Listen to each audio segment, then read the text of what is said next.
시작으로 할 거는 Open My Eyes의 두 파트가 크게 나뉘어지는데 스터디 파트랑 파트가 있고 이제 스터디 파트 중에서도 챕터가 4개가 있는데 어제 영수쌤이랑 얘기하면서 4번째 파트를 하는 게 제일 코어를 나눌 수 있겠다 해가지고 이제 4번째 파트로 준비를 했고요.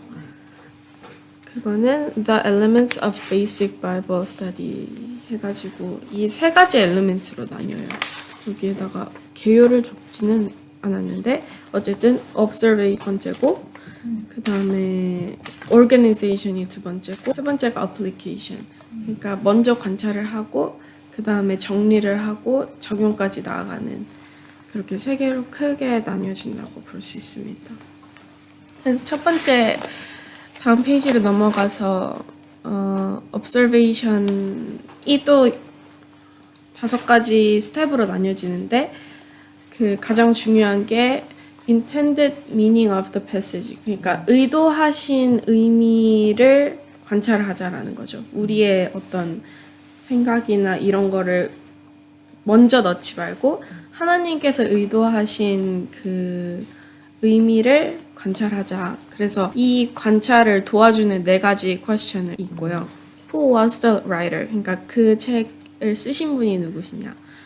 Why did he write what he did? 그러니까 그 책을 쓴 이유가 뭐냐? Who are the original recipients of that writing? 하면은 그 원래 이 책을 적어서 주고자 했던 그 청자, 원독자가 누구냐? Who might they have understood writing? 누가 그래서 이게 중요한 이유는 성경은 지금 이 시대를 살아가는 우리한테 쓰여진 것이 아니고 물론 그것도 사실이지만 원래 그 독자가 누구인지를 알 때 그 문화나 언어나 이런 여러 가지 것들을 우리가 볼 수 있어요. 그래서 그러니까 우리랑 굳이 비교를 하면은 우리는 그런 disadvantages를 갖고 있기 때문에 그 원독자들만큼 이거를 잘 이해하기 위해서는 그거를 아는 것이 중요하다라는 것입니다. 그 4번째 퀘스천이 그러니까 누가 이해할 것인가 이거잖아요. 네. 근데 이게 원독자 아니면 이게 이해가 그 당시 사람들은 받아들이는 게 그 오리지널 리시피언트니까 그들은 어떻게 이것을 받아들였는데 우리는 오리지널이 아니기 때문에 당연히 다르게 받아들일 수밖에 없다는 거죠. 왜냐면 컨텍스트가 다르니까. 정치 문화 문제가 다 다르기 때문에 그 시대 상황의 진중들은 어떻게 받아들였을까 그 관점입니다. 네. 하니까 굉장히 클리어해지죠. 그리고 이제 다음 걸로 넘어가서 페이지 이제 그렇게 의도를 파악을 했다면 그 다음에는 이 리터레처의 종류를 알아야 한다는 거예요. 그래서 뭐 이게 narrative냐, legal material이냐, poem이냐, songs냐에 따라서 그거를 어떻게 이해하고 공부하고 가르칠 것인지가 나뉘어진다는 거죠. 예를 들어 역대상 그 정말 사실 그러니까 으로 바라봐야 한다면 Songs of Solomon은 굉장히 은유와 비유가 많은 그 랭귀지적인 거를 우리가 이해를 해야 하고 그 랭귀지가 전달하고자 하는 그 이미지를 중점적으로 읽고 공부하고 해석해야 한다는 거예요. 그래서 이 2가지 굉장히 상반되는 장르가 있지만 어쨌든 그 2 장르 모두 하나님의 계시로 쓰여진 거고 2가지 모두 굉장히 그 진리를 담고 있는 시지만 그 장르에 따라서 어떻게 인터프레이트를 우리가 할 것이냐를 염두를 해야 한다는 거죠. 다음 장으로 넘어가서 이제 텍스트, observe what is in the text인데 여기에서는 굉장히 강조하신 게 디테일이에요. 그러니까 속도 뭐 빠르게 넘어가야 한다라는 생각을 하지 말고 디테일을 하나도 놓치지 말자라는 마음가짐으로 읽어나가자라는 거. 텍스트가 무엇을 담고 있는지를 우리가 완전히 익숙해질 정도로 그 디테일을 파고 들어가야 한다는 거고 빨리 읽었을 때는 그런 중요한 디테일들을 놓치게 될 수 있다는 거예요. 그래서 여기에서 이 디테일을 어떻게 하면 우리가 좀 쉽게 잡아갈 수 있을까 하는 방법들을 써놓으셨는데 이제 첫 번째가 계속 읽으라는 거고 어쨌든 시간은 들어가지만 그 시간 들어가는 게 전혀 useless한 게 아니고 완전 필요한 거라는 거예요. 그래서 여기에서 이제 추천하신 게 뭐 Parable of Prophets는 여기에서 이 observation을 하는데 굉장히 도움을 주는 책이라고 해서 적어놨고요. The key question words, 육하 원칙과 누구를 위해서, 누구에 의해서, 누구를 향해서, 누구에 해서인지 그거를 우리가 생각하면서 읽어나가면 더 디테일한 부분까지 놓치지 않고 관찰할 수 있다는 거. 이제 다음 걸로 넘어가서 observe the context. 그러니까 텍스트 안에 있는 거를 봤으면 이제 그 맥락을 봐야 한다는 건데 여기에서는 조금 더 그러니까 텍스트 자체뿐만이 아니라 더 많은 리서치가 필요한 부분인 것 같아요. 그래서 예를 들면 아가서가 장르가 포에트리잖아요. 그러면은 그 컨텍스트라는 이거는 러브 포엠이고 그 신부와 신랑 간의 사랑 이야기인 것이다라는 거. 이게 뭐 텍스트에서 나올 수도 있지만 더 많은 리서치가 되었을 때 우리가 맥락 안에서도 읽어나갈 수 있는 부분이 있다는 것입니다. 그래서 더 깊고 더 적용 가능한 이해를 가능하게 하는 것이고 그래서 이 책에서 이 부분이 그러면 컨텍스트에는 어떤 종류가 있냐라고 했을 때 뭐 책 전체가 될 수도 있고 좀 더 들어가서 그 패러그래프를 따라갈 수도 있고 아주 짧은 거일 수도 있는데 아주 강조하신 건 아니고 어쨌든 그런 종류가 있다라는 것만 하시면 돼요. 그리고 다음 장으로 넘어가서 이제 배경 지식인데요. Observe the backgrounds of the passage. 그러니까 이 성경은 우리와는 다른 문화와 다른 언어로 쓰여졌기 때문에 굉장히 그거를 다 이해하는 데 있어서는 엄청난 시간과 노력과 에너지가 필요할 수밖에 없다는 거고 그게 근데 에센셜이라는 걸 엄청 강조를 많이 하셨어요. 그래서 지름길로 갈 생각을 하지 말라. Careful and thorough research를 통해서 우리가 분명히 알아야 하는 것들이 있다라는 거죠. 그래서 여기에서 조금 나올 텐데 어쨌든 backgrounds에만 또 우리가 집중을 하게 되면 안 되니까 이 Holy Spirit이 하시는 그 역할과 우리의 역할을 밸런스가 좋아하셨고 그 홀리 스피릿은 어떻게 해서든지 우리를 도와주시고 옳은 길로 인도하시지만 우리도 또한 우리의 역할을 해야 될 거는 우리의 노력을 그 안에 넣고 열심으로 그 관찰을 해 나가야 한다라는 게 아리엘 목사님이 중요하게 생각하시고 강조하시는 부분이었습니다.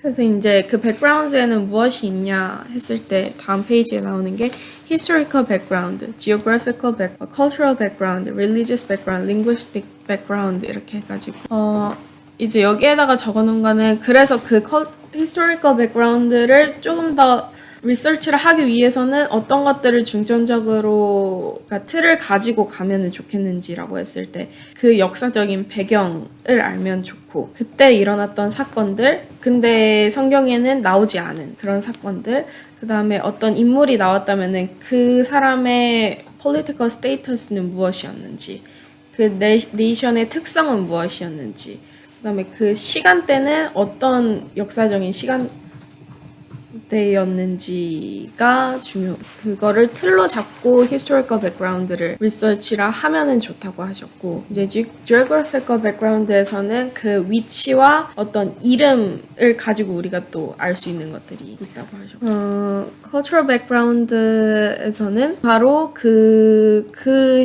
성경의 문화를 하지 말고 let the Bible 그 선입견을 가지고 이거를 바라보지 말아야 한다라고 하셨어요. 그래서 그러기 위해서는 그때 컬처가 어떠했는지를 찾아보게 되면 훨씬 더 이해를 하게 되고 보게 되는 게 있는 것입니다. 그렇죠.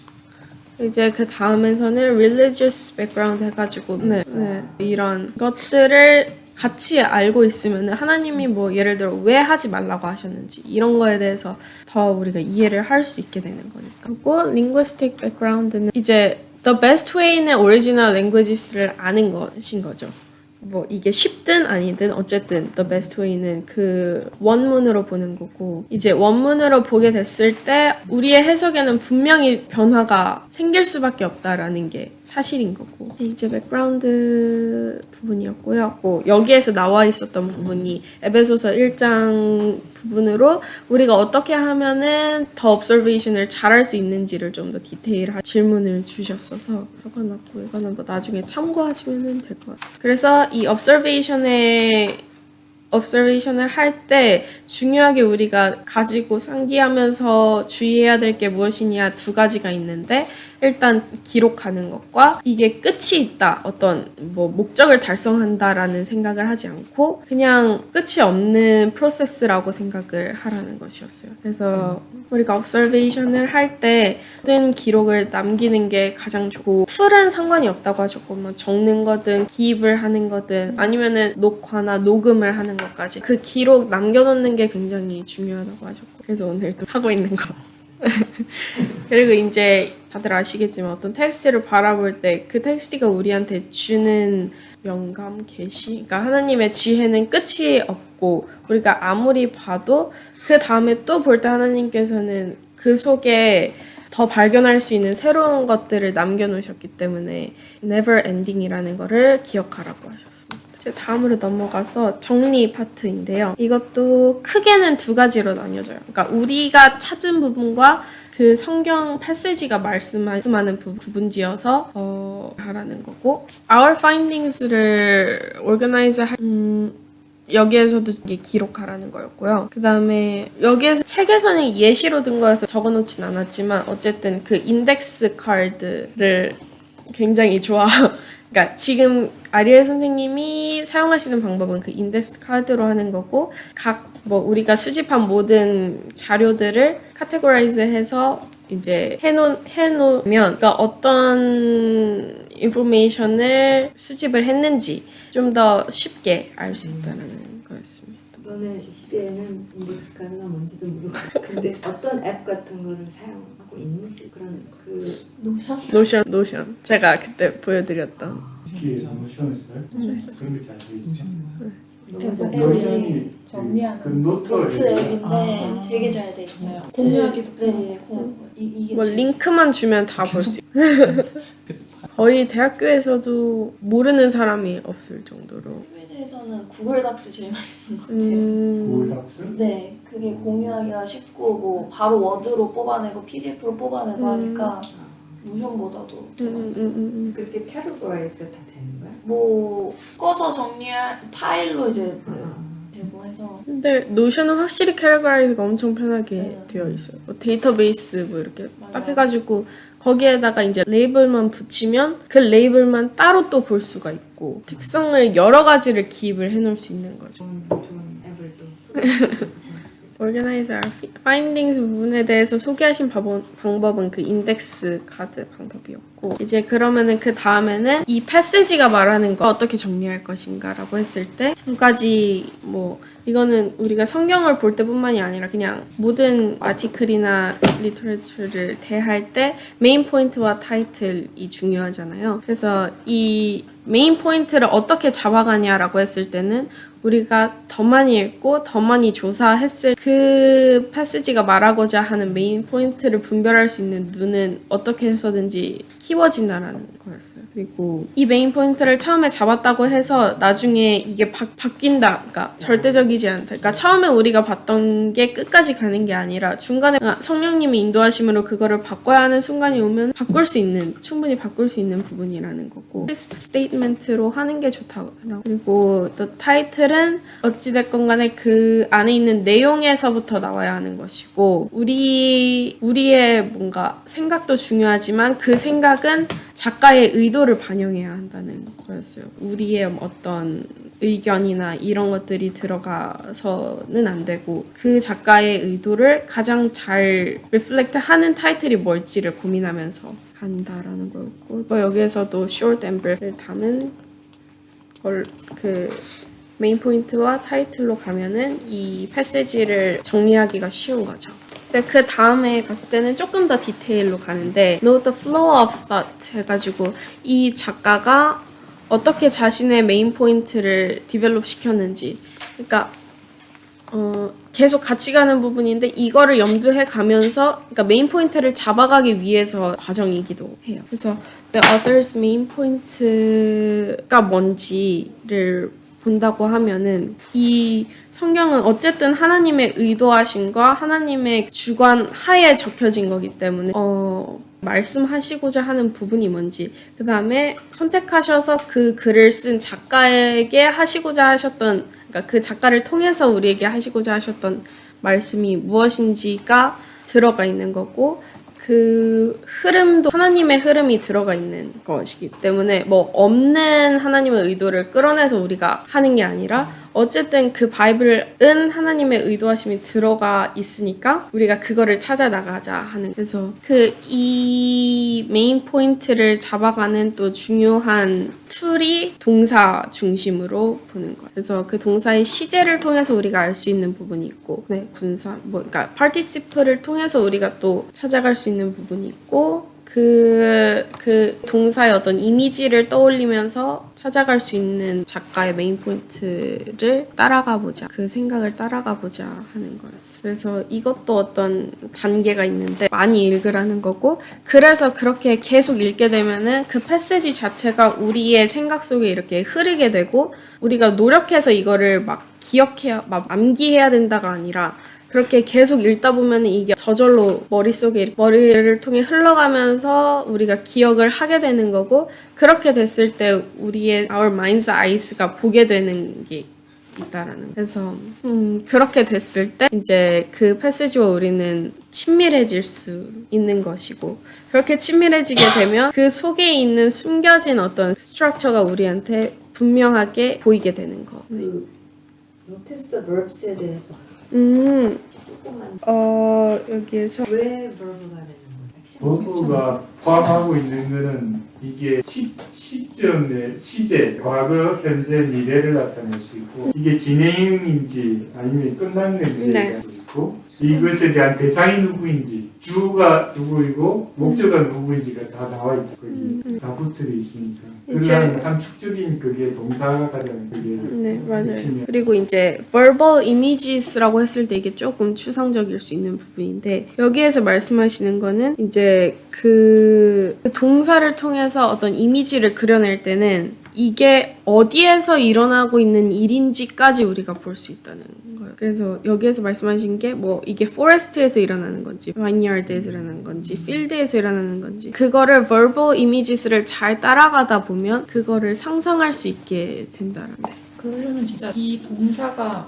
원래 어떻게 쓰여지는지 그걸 알면은 훨씬 맞아요. 효과적이겠네요. 뭐 나무 팰 때 쓰이는 동사가 있을 거고 컨텍스트마다 쓰인 전체 그림을 그리죠. 그게 맞는 게 그러니까 이 하나님이 선택하시는 동사가 많이 다르잖아요. 이때는 요거 쓰시고 저때는 저렇게 쓰셨을 때 그럼 왜 그렇게 하셨느냐가 이제 또 디테일 노티스가 되면 이제 그 의도가 훨씬 히브리어는 동사가 중요하니까. 어쨌든 이거를 잘 따라가다 보면 결국에는 그 하나님의 생각과 의도를 우리가 보게 되는 거고 하나님이 담고자 하신 그 메인 포인트까지 다다를 수 있게 되는 거를 말씀하셨고 다음 부분은 아웃라인인데 이 아웃라인에서 첫 번째로 언급하셨던 게 이게 패밀리얼 한 사람이 있고 아웃라인을 잡아놓고 하는 게 너무 불편한 사람이 있다는 거죠. 그러니까 아리엘 선생님은 그게 너무 패밀리얼하고 너무 좋은데 이제 그렇지 않다고 해서 문제가 있는 게 아니라고 하셨어요. 그러니까 그런 사람들을 위해서 어쨌든 아웃라인을 잡아가면 뭐 좋은 장점들이 있다라는 거를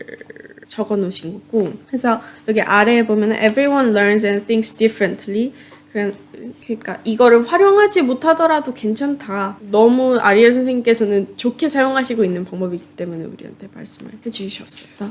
아웃라인 그분의 노트만 가지고 있으면 거의 다 파악이 될 정도로 진짜 이제 뭐 이게 한국말로는 뭐 개요 정도가 될 것 같아요. 개요. 그러니까 우리가 생각할 때도 가르칠 때도 이 아웃라인을 활용하면 굉장히 유용하다라는 거. 여기에서 활용할 수 있는 우리의 질문들이 나와 있는 건데 메인 verb를 찾아가면 이 아웃라인을 어떻게든 formulate 하는 방법으로서 그 메인 verb 잡아가는 거고 그 다음에 반복적인 어떤 특정한 한 단어나 두 단어를 계속 쓰시는 네. 그게 있는가. 그 다음에 그 어떤 시간 순서를 나타내는 패시지가 있는가. 그러니까 논리의 흐름이 있는가. 이런 것들을 유념해서 잡아갈 수 있다는 거죠. 그 아웃라인을. 어떻게 보면은 그 scientific method가 원래 있잖아요. 그거랑 굉장히 유사한데 우리의 창의력을 넣어서 할 수 있는 부분이 expositional outline인 거고 주의 설교. 강해서 순서를 강해. 짜는. 엑스포지션 강해서 그거를 해서 그렇게 설교하시는 목사님들도 계시고 네. 강해 설교하시는 목사님들이 있어. 그러면은 뭐 그렇죠. 예를 들어서 주제 갖고 하시는 네. 분들이 거의 대부분이시고 이것을 목바로 스터디로 하는 경우가 이제 강해서 그렇습니다. 그 다음에 이 만약에 아웃라인을 잡았다면 이제 그거를 채우는 게 그 다음에 들어가야 할 부분인 거. 여기서 말씀하신 게 그 뼈대가 아웃라인이면은 그 주위에 있는 미트 채워나가자. 네. 여기에서 강조하셨던 게 커넥션이었어요. 그러니까 패시지와 아웃라인의 커넥션. 그 다음에 그거를 한 방향으로만 가는 게 아니고 패시지에서 아웃라인으로 갈 수도 있는 거고 아웃라인에서 다시 패시지로 돌아갈 수도 있고 그게 계속해서 연결이 되어 가다 보면 뼈대 주위로 이제 살이 붙는 거죠. 그 다음에 또 이전에 지금까지 해놓은 관찰과 정리를 여기에서 완성을 시키는 부분인 것 같아요. 그래서 use background information, 그 다음에 organize the passage 이런 것들을 통해서 뼈대에다가 붙이는 거죠. 저희가 지금까지 해놓은 것. 그럼 뭐 여기 아래 써놓은 거는 아까도 말했듯이 만약에 아웃라인이나 메인 토픽이나 타이틀이 바뀌어야 한다면은 바꾸면 된다. 이제 마지막 부분인데요. 어플리케이션 적용이고 여기에서 이제 tricky matter라고 말씀하시는 게 바이블이 얼만큼 우리와 관련이 있는지가 궁금하면서도 그거를 보고 싶어 하면서도 그 원문은 우리가 그러니까 디스트로이 하거나 우리의 인간적인 생각, 뭐 어젠다, 아이디어, 컨셉을 거기에 넣어서는 안 되기 때문에 이거를 같이 가져가는 게 굉장히 어플리케이션에 있어서 어려운 부분이라고 하셨어요. 왜냐면 우리는 계속해서 그러니까 우리한테 그 시선이 우리로 향한, 근데 거기에서 취약한 부분이 되는 거죠. 만약 그렇게 됐을 때는 자칫 잘못하면은 그 성경이 말하고자 하는 거를, 의도를 우리가 벗어날 수 있는 거기 때문에. 그래서 아까도 말했던 그 delicate balance 부분이 중요하다라고 하셨고, 먼저 보면은, 그러니까 성령님이 하시는 그 역사가 무엇이냐, 그러니까 성령님께서는 우리한테 그거를 알려주시는 거고, 우리는 성령님 우리한테 하실 수 있도록 또 준비되어야 되는 게 우리인 거겠죠.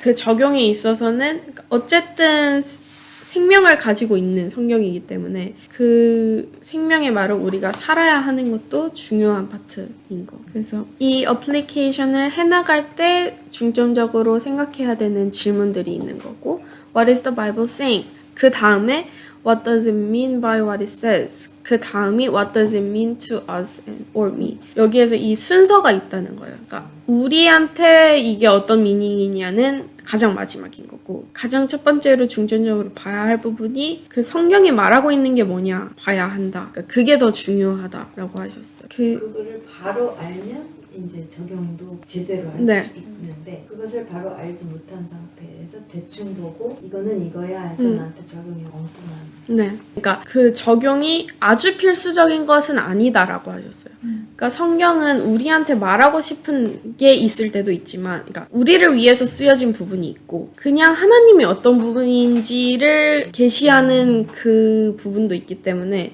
만약에 읽었는데 전혀 우리한테 적용이 없다라고 해서 그게 뭐 잘못된 게 아니라는 거죠. 하나님에 대해서 더 알아가는 것만으로도 그 성경에 전달하고자 있는 바를 우리가 따라가고 있는 거기 때문에 너무 적용에 매이지는 않았으면 좋겠다. 그래서 여기에서 이제 다음 것도 중요하게 생각해야 되는 부분인데, 그러니까 원독자들이 누군지, 그 사람들이랑 우리가 뭐 공유하고 있는 것들이 있는지, 같이 갈 수 있는 부분이 있는지, 뭐 다른 부분은 뭔지, 이런 것이 그러니까 적용에 있어서는 중요하고, 그냥 뭐 텍스트에서 뭐 예를 들어서 뭐 아브라함에게 거기를 떠나라라고 했다고 해서 우리한테 떠나라라고 말씀하시는 게 아니잖아요. 그 미닝과 의도를 파악하는 게 중요한 거고, 그렇게 되었을 때 보게 되어지는 부분이, 하나님은 우리한테는 그러면 이 패시지를 통해서 뭘 말씀하시고 싶은지, 그냥 그러니까 그 목적이 어플리케이션이 되어서는 안 된다. 그래서 이렇게 조용하게 성령님께서 우리한테 말씀하시는 그 시간을 가지게 되면은